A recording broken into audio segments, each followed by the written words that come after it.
Since the 1940s, the UK has run many nuclear reactors for research, military purposes, and electricity generation.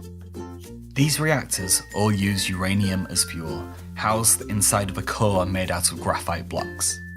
This graphite core assists in the nuclear fission process, enabling a controllable chain reaction which provides a constant source of heat.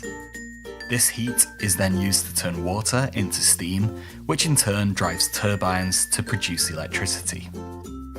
Nuclear power plants, though, invariably create nuclear waste, and therefore when any reactor is shut down, the waste must be safely stored and contained.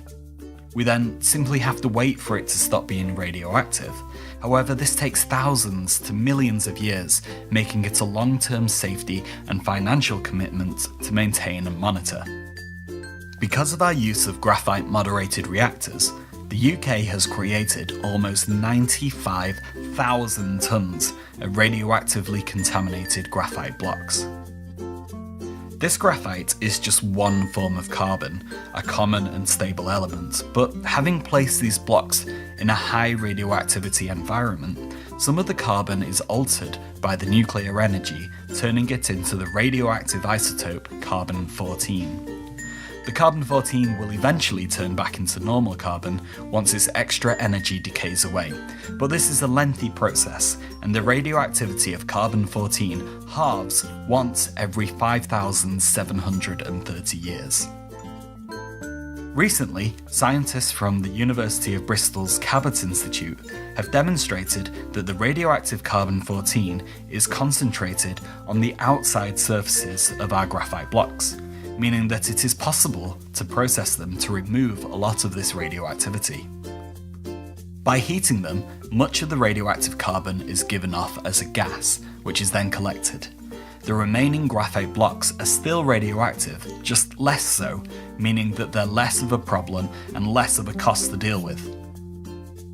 The radioactive carbon-14 in gas form can then be converted at low pressures and elevated temperatures to form a diamond, which is just another form of carbon. These small, man-made diamonds have a strange property in that they can generate an electrical current when placed within a radioactive field. Our diamonds, though, are made of radioactive carbon, and so are able to provide their own energy to generate a small electrical current. This gives us a nuclear-powered diamond battery.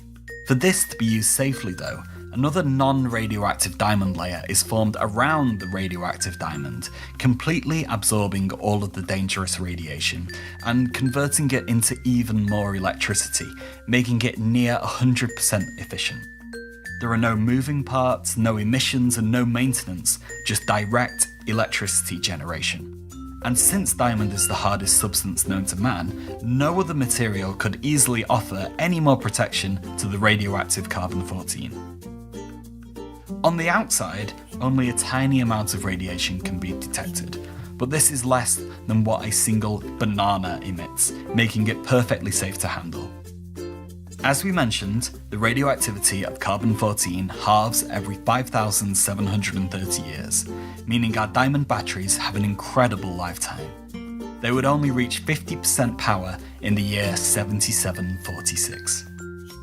These diamond batteries would therefore best be used in situations where it's not feasible to charge or replace conventional batteries, such as in satellites and space exploration, or use in implantable devices, such as pacemakers.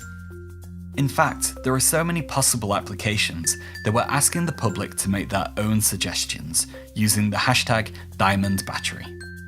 The development of this new technology solves some of the problems of nuclear waste, clean electricity generation, and battery life, truly taking us into the diamond age of power generation.